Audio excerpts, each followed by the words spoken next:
చెరుకూరి రామోజీరావు.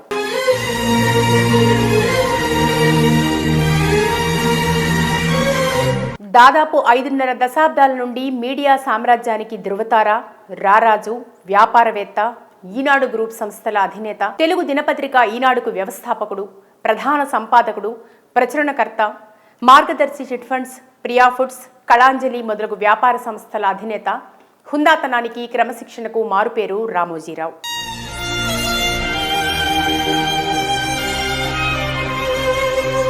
ఈనాడు అనే బ్రాండ్ని దేశవ్యాప్తంగా ప్రజల జీవితాల్లోకి తీసుకెళ్లాడు. నిజానికి ఉదయం నుండి రాత్రి పడుకునేదాకా ఆయన పేపర్ గానీ, ఆయన స్థాపించిన ఈటీవీ ఛానల్ గానీ చూడకుండా టైం గడపని వారు ఉండరు.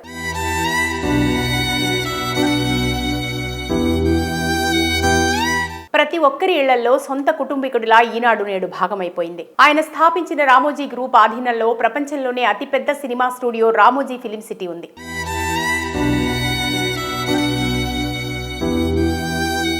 అన్ని భారతీయ చిత్రాలు చాలా వరకు ఇక్కడే షూటింగ్ జరుపుకుంటాయి. ఆయన చేసిన వివిధ సేవల కృషికి గాను 2016లో భారత ప్రభుత్వం ఆయన్ని దేశ 2వ అత్యున్నత పురస్కారమైన పద్మవిభూషణ్తో సత్కరించింది.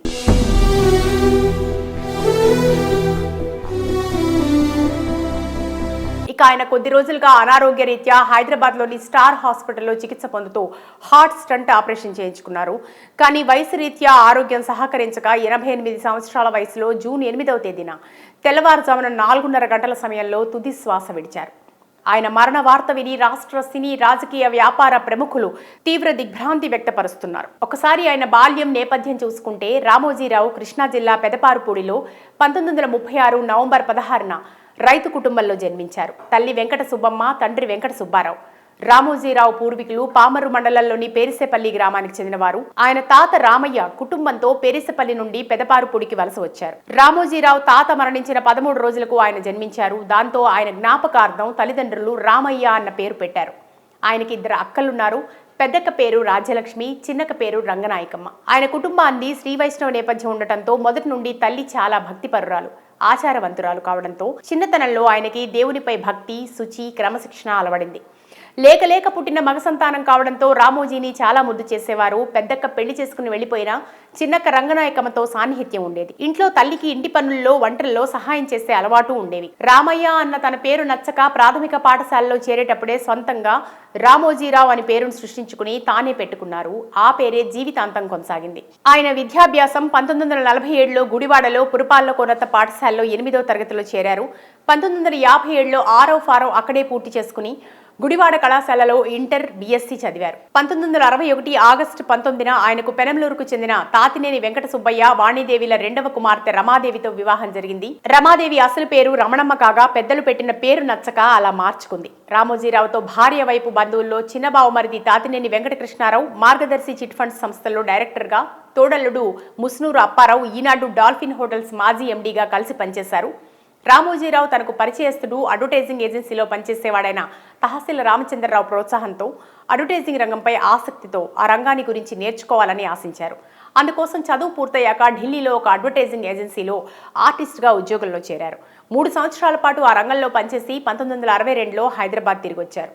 రామోజీరావు 1962 అక్టోబర్లో హైదరాబాద్లో మార్గదర్శి చిట్ ఫండ్ ప్రారంభించారు. ఇది ఆయన జీవితంలో తొలి వ్యాపారం. 1965లో కిరణ్ యాడ్స్ అన్న అడ్వర్టైజ్మెంట్ ఏజెన్సీని ప్రారంభించారు. 1967-69 మధ్య కాలంలో ఖమ్మం ప్రాంతంలో వసుంధర ఫెర్టిలైజర్స్ పేరిట ఎరువుల వ్యాపారాన్ని సాగించారు. 1969లో రామోజీరావు ప్రారంభించిన మొట్టమొదటి పత్రికగా వ్యవసాయ సమాచారంతో సాగే అన్నదాత ప్రారంభించారు. 1970లో ఇమేజెస్ అవుట్డోర్ అడ్వర్టైజ్మెంట్ ఏజెన్సీ ప్రారంభించారు. దీని బాధ్యతలు ఆయన భార్య రమాదేవి చూసుకోసాగింది.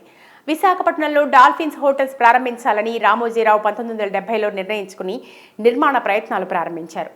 రాజశేఖర రెడ్డి ప్రభుత్వ కాలంలో రామోజీరావు సంస్థ మార్గదర్శి ఫైనాన్షియల్స్ ఆర్బీఐ నిబంధనలు ఉల్లంఘించిందని అనే ఆరోపణలు ఎదుర్కొంది. వాటిని సమర్థవంతంగా ఎదుర్కొని బయటపడింది.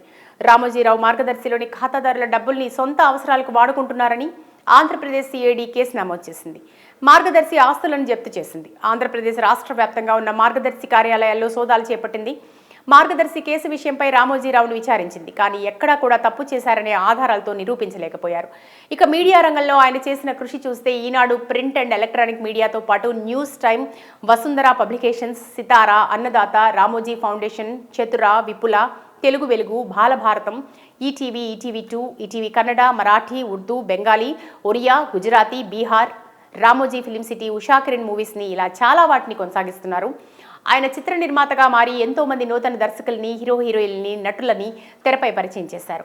ఆయన నిర్మించిన మొదటి సినిమా 1984వ సంవత్సరంలో శ్రీవారికి ప్రేమలేఖ చిత్రం ఘన విజయం సాధించింది. అక్కడి నుండి వరుసగా మయూరి, ప్రతిఘటన, మౌన పోరాటం, పీపుల్స్ ఎన్కౌంటర్, అశ్విని చిత్రం, నువ్వే కావాలి, ఆనందం, నచ్చావులే ఇలా ఎన్నో హిట్ సినిమాలు నిర్మించారు. ఆయన ఈనాడు ఛానల్లో ప్రసారమయ్యే సీరియళ్లు కానీ, జబర్దస్త్ లాంటి ప్రోగ్రామ్స్ కానీ దశాబ్దాలుగా ఎంతో పేరు సాధించాయి. ఆయన స్థాపించిన వివిధ సంస్థల్లో ఎన్నో వేల మంది ప్రస్తుతం ఉద్యోగం చేస్తూ ఉపాధి పొందుతున్నారు. రామోజీరావు చేసిన కృషికి, సేవలకు గుర్తింపుగా పలు పురస్కారాలు అందుకున్నారు. ఆంధ్ర శ్రీ వెంకటేశ్వర, శ్రీ రవిశంకర్ విశ్వవిద్యాలయాల నుండి గౌరవ డాక్టరేట్లు, Yudhveer award, captain Durgaprasad Chaudhary Rajasthan award, BD Goenka award, ఎన్నో రివార్డులు, లక్షలాది మంది అభిమానాన్ని సొంతం చేసుకున్నారు. ఎంతో మందికి ఆదర్శంగా నిలిచారు.